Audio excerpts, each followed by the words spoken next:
Lead, follow, or get out of the way. General George Patton said that during the Second War.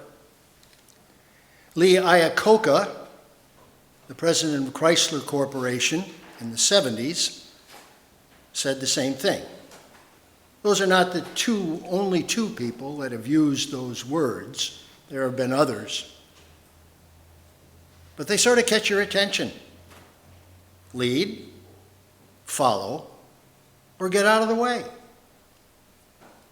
Very simple approach to life.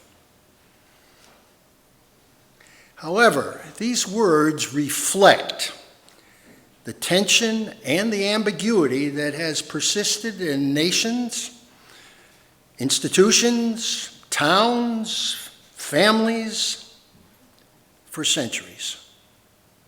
Those words are said at kitchen tables. Those words are set where diplomats meet.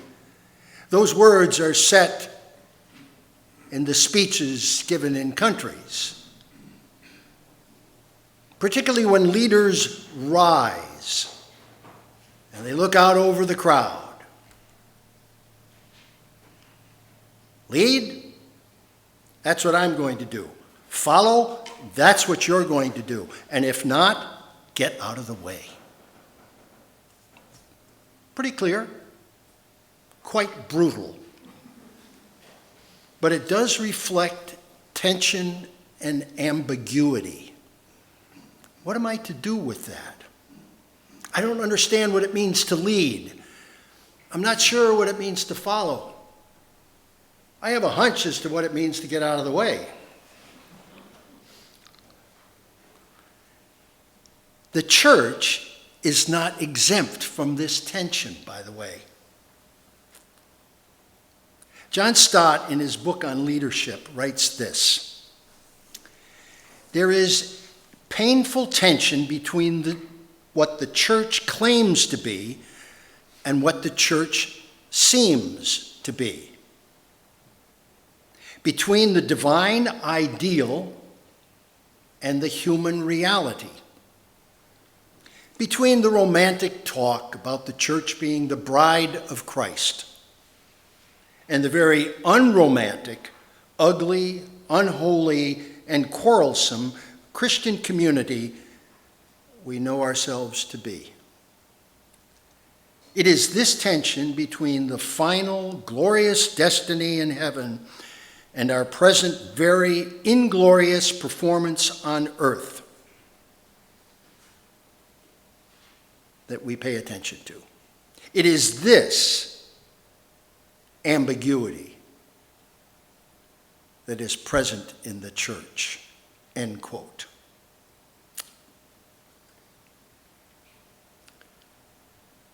You don't say that at a tea party, by the way.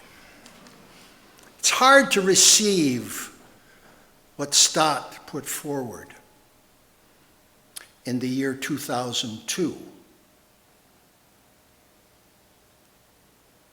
What were you doing 2002? What was church life like for all of us in 2002? What were the historic waves that were moving back and forth in church life in 2002? Or if you can't draw on that, draw on another year. Draw on this year. Maybe Stott had something to say about this year as well as 2002. Throughout history, humans have contended with the ambiguity that presents itself in four ways. One is power. I have the power, and I'm going to use the power, and we're going to eliminate the ambiguity. And if you are the ambiguity, we're going to eliminate you. Power. It's very simple. Coercion. Then there's control. Control is more limited in terms of, I think I control my stuff. And maybe I need to control a little bit of your stuff, but that's about as far as I can go. But it's control It's an aspect of power. Then there's compliance. Whatever you want, I'll do. It's fine. I don't want to be disturbed. I don't like the ambiguity of not knowing. And so we become compliant. And then there's the fourth one. Cooperation. It's a way to deal with ambiguity. Cooperation. So this tension that we experience in our institutions, the church being one of them, is not new. The Apostle Paul dealt with it in the Corinthian letter, the first chapter which was read today. Jesus dealt with it straight up and straight on when he walked this earth.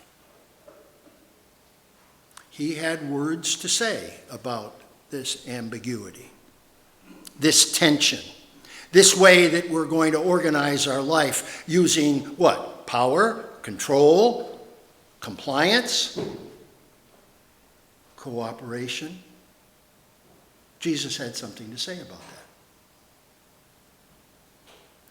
Jesus, however, provides a pattern for leadership that is counter-culture. Just doesn't seem to fit. He leads by serving.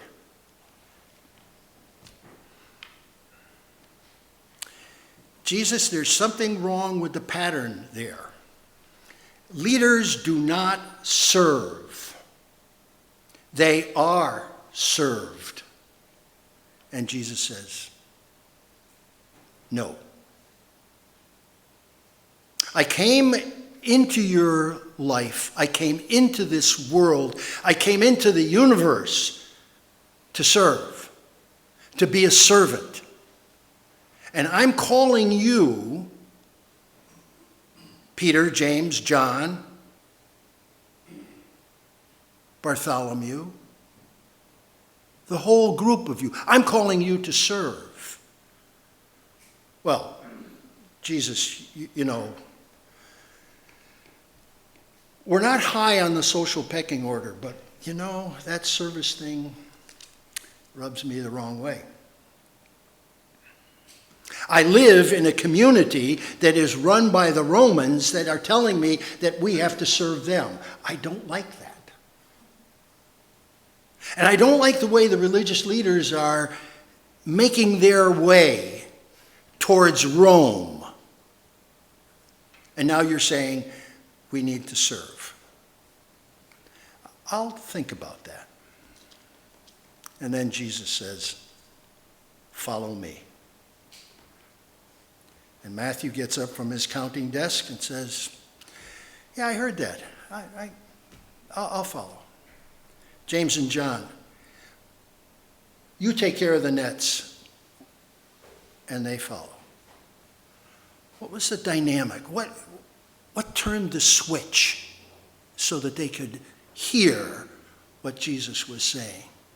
It's rather fascinating that this servant leadership theme that Jesus lives out is picked up by two authors, and you would say,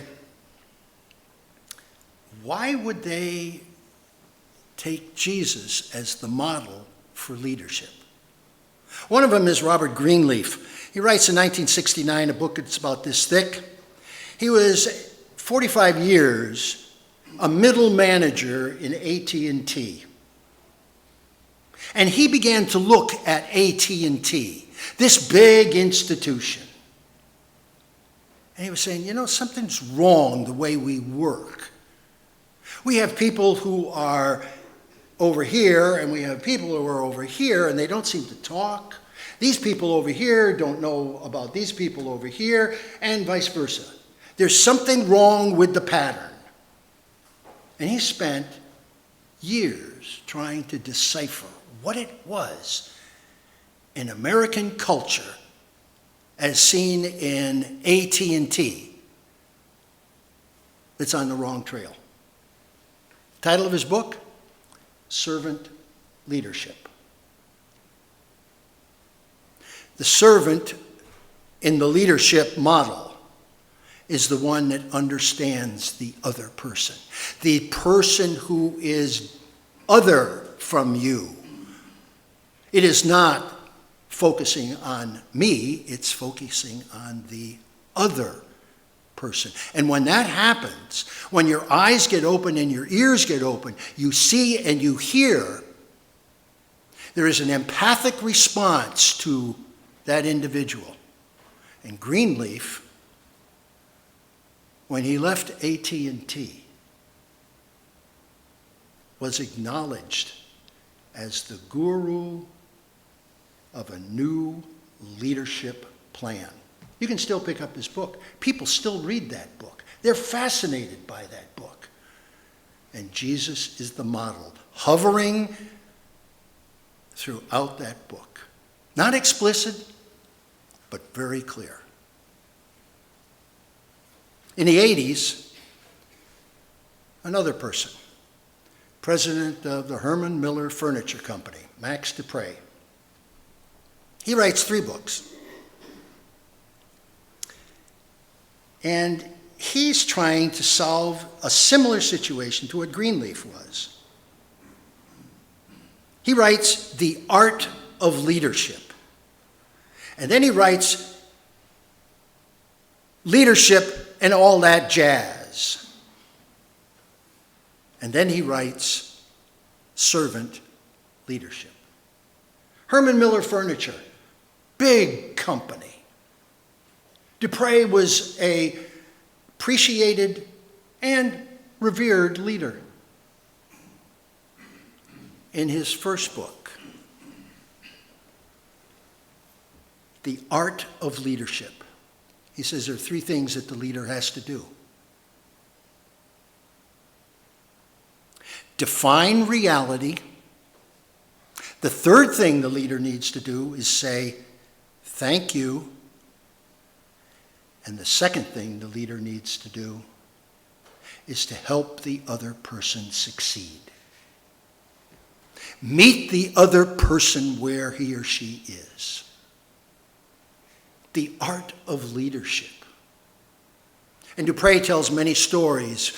Once this idea began to percolate in his system as a person and in the business as an institution, it revolutionized the way Herman Miller Furniture functioned. The leader declaring what's real and not in ambiguous terms. But at all times, the leader expressing gratitude to the other. And in between, reaching out.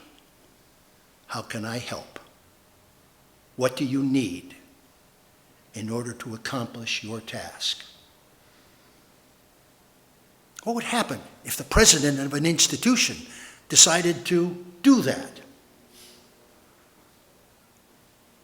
In a strange way, Abraham Lincoln was one of those.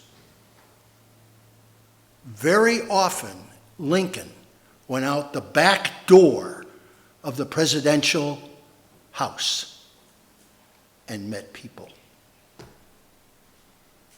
So here's this scheme that is there, this leadership and the ambiguity that we struggle with in the church because we find that there are leaders that always want to be on the ascendancy. They want to be heard. They want to be followed, but you've got to do it on my words. They don't understand cooperation. And that creates the tension in the life of the church, and always has. And Paul is confronted with that at the Corinthian church. Factions had arisen. How do you go through that swamp? The Apostle Paul challenges the notion of power. as the approach to leadership. And he starts off by saying, first of all, Corinthians, you need to get it straight. Power belongs to God. That's it. Simple. I don't have anything more to say. Now, if you want to talk about that, I'm happy to talk about that. But power belongs to God. So each time that you have a desire to seize the power, to get involved in coercive activity, to get involved in complicit activity, you then have turned your back on God, you're walking away, you're not following. Ooh, Paul, that's rather severe. And Paul, as the rabbi, could bring out example after example where power belongs to God. And then Paul looks at the Corinthians and he says, why do you denigrate yourselves? Why do you badmouth yourselves? Why do you express yourselves in ways that bring on, oh, person's a loser? Why do you do that? And that was a very important conversation that Paul had with the Corinthian church, because they were constantly deprecating themselves. I have nothing to say, I have nothing to do, I can't do anything, on and on and on it went. And then Paul says, with Jesus, the way things happen, the weak become strong by the power of God. God takes all of that which is weak and transforms it into that which has a power about it.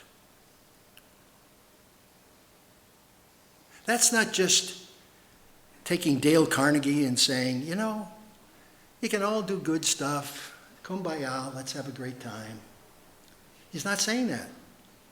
He's saying if you're a follower of Jesus, this one who died on the cross, if you are a follower of Jesus who spoke to people where they were, if you are a follower of Jesus who touched the people in all of their sicknesses, in all of those moments where they were just filled with the remorse of life, and Jesus touched them,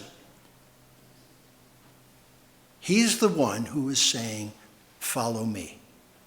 He knows about all of that, and he wants you to be a part of this, which is the revealing of the power of God in the presence of other people. The notion for power, however, was extent. The Greeks, they believed that power was communicated by wisdom. All the wise sayings emerge out of the Greeks, and they were filled with that, and that's how they worked their life. Oh, yes, there was Alexander the Great, Philip of Macedon. There was the Greek Empire. Yes, there was force, coercion, yes, and all that control and the rest. But the Greeks, they felt they could talk with you and use rhetoric and solve your problem. The Romans had a different approach, and it definitely was coercion. And the Jews had the sense that they had the monopoly on God. The Greeks and the Romans had nothing to do with God. We'll let them be. We know who God is, and we're going to tell you in no uncertain terms. And that's the end of the story. So here Paul is living in this cauldron of power grabbers, the Greeks, the Romans, and the Jews. And Paul says, all that I have to tell you is the cross of Christ, is the display of God's power wrapped in love. That's all I have to tell you.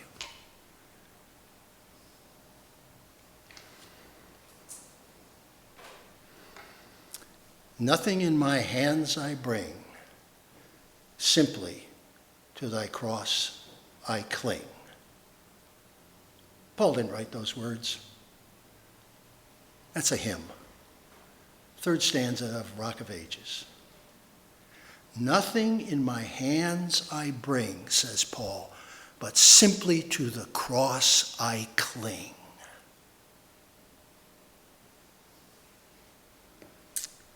Humans have been clamoring and grasping for power since the Garden of Eden.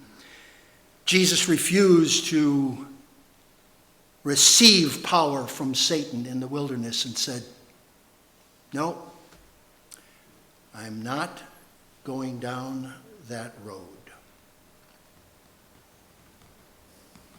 He gave himself to the ultimate weakness of the cross. And that is so counterintuitive. It was back in the first century, and it continues to be to this day.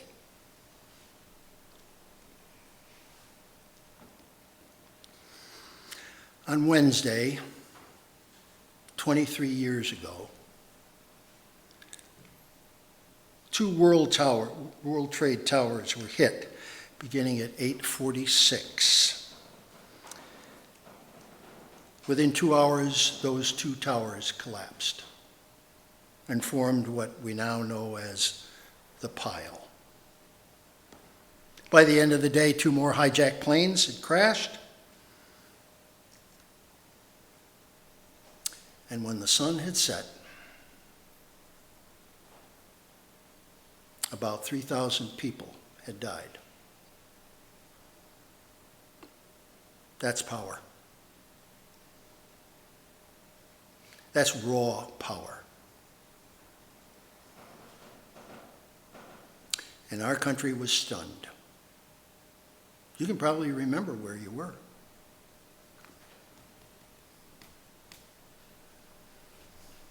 Michael Judge was a Franciscan priest. He was the head chaplain of the New York Fire Department. On that day, he and the chief and a few other firefighters were in the lobby of the South Tower. Michael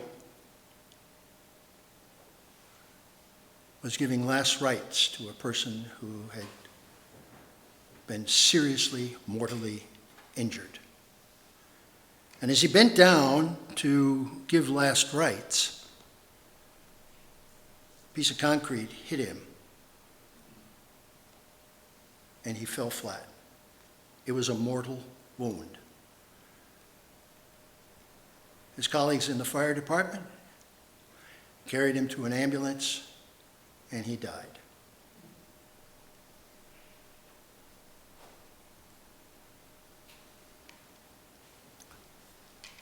Why did Michael die?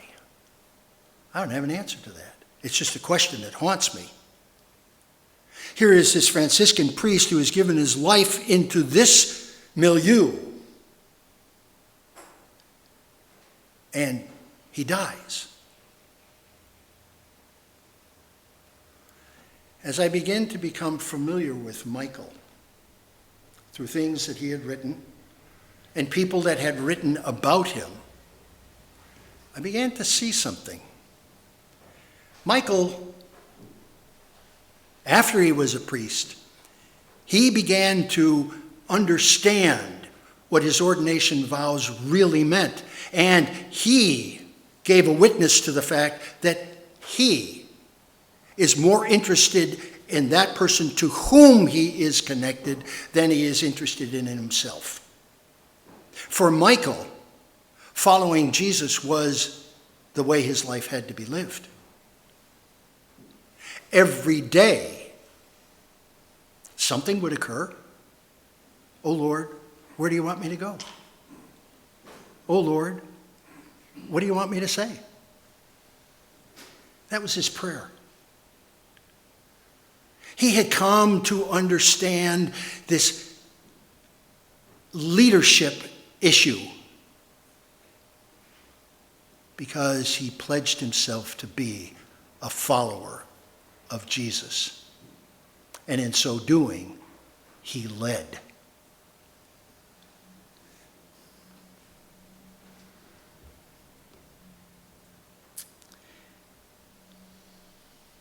Michael Judd,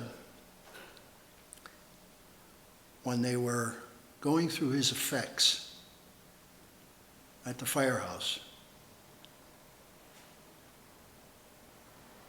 they found a wallet. Evidently, when he went off on a call, he would place this wallet, which had his money in it, in the locker. And then there was another in his effects. And so people went through it. They wanted to find out, okay, what is here for us? This is what they found. It was a prayer that he wrote very early on.